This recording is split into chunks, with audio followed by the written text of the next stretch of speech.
করেছেন। মানে হলো পৃথিবী, চন্দ্র, সূর্য সব কিছু তার নির্দিষ্ট জায়গায় ভারসাম্যপূর্ণ উপায়ে স্থাপন করা হয়েছে। দিন রাতের সাথে ব্যালেন্স রক্ষা করে চলে।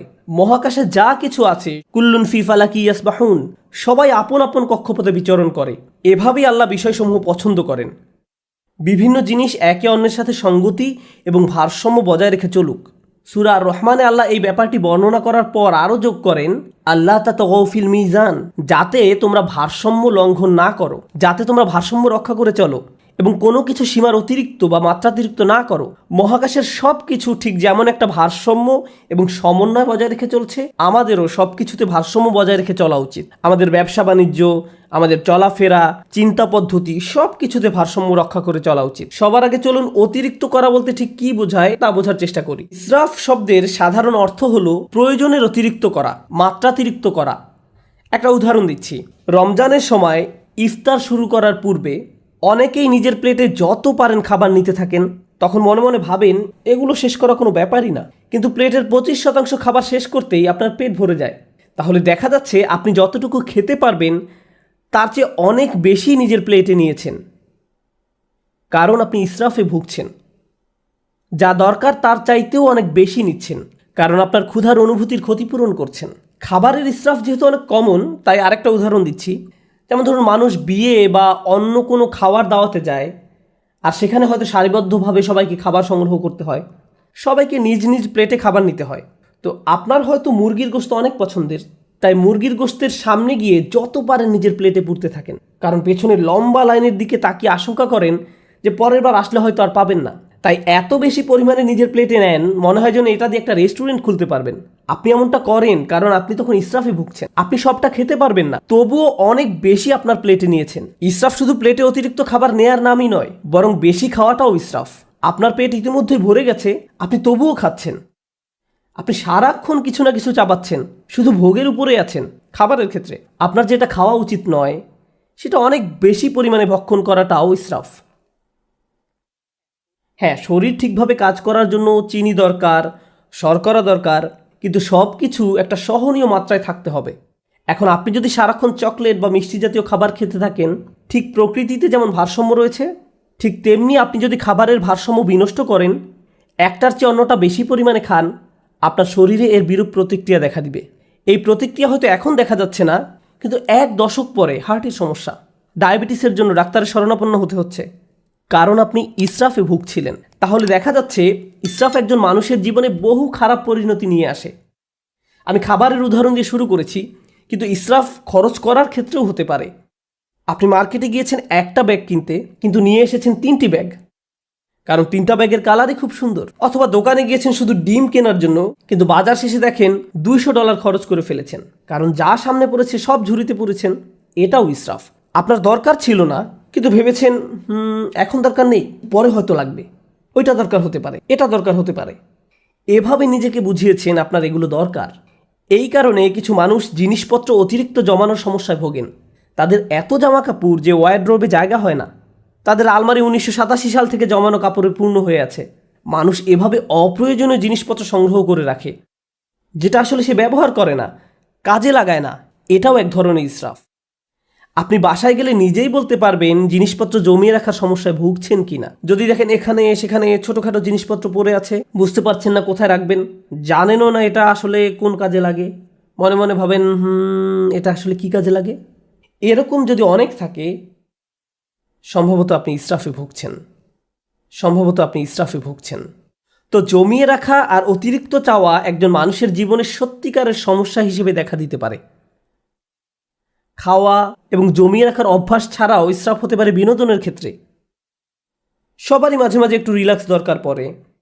সোশ্যাল মিডিয়ায় কিছু একটা দেখা, কোথাও ঘুরতে যাওয়া বা কিছুক্ষণ খেলাধুলা করার মাধ্যমে একটু বিরতি নিতে পারেন, এটা সমস্যা না। কিন্তু কিছু কিছু মানুষের জন্য তার গোটা জীবনটাই যেন একটা বিরতি। ঘুম থেকে উঠেই বিনোদন করা শুরু করে, ঘুমোতে যাওয়ার সময়ও বিনোদন করে, একটার পর একটা জিনিস ক্লিক করতে থাকে, এভাবে ঘন্টার পর ঘন্টা পার হয়ে যায়।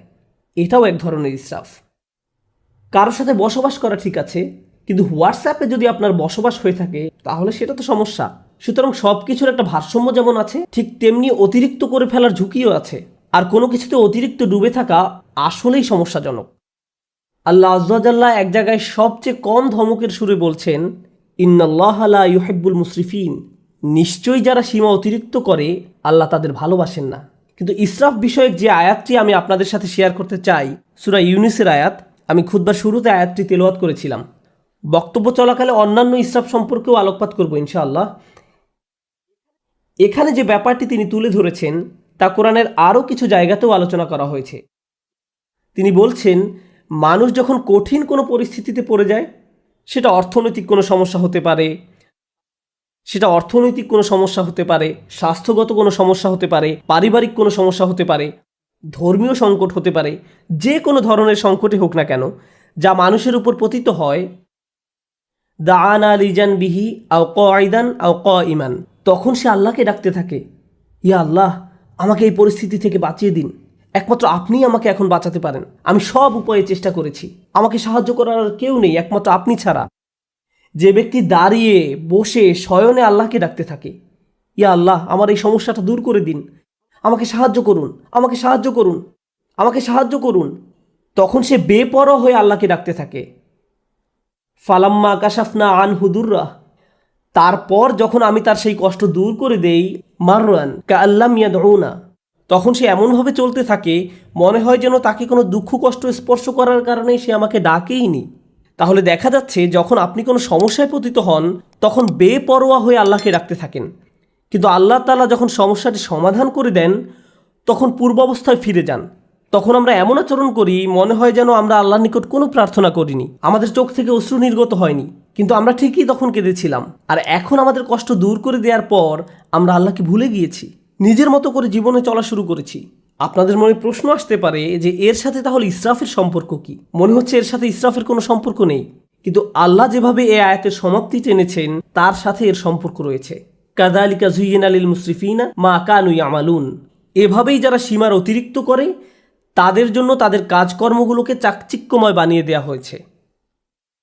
এই আয়াতটি আমাদের জীবনের খুবই গোপন একটা বিষয় সম্পর্কে জানান দিচ্ছে।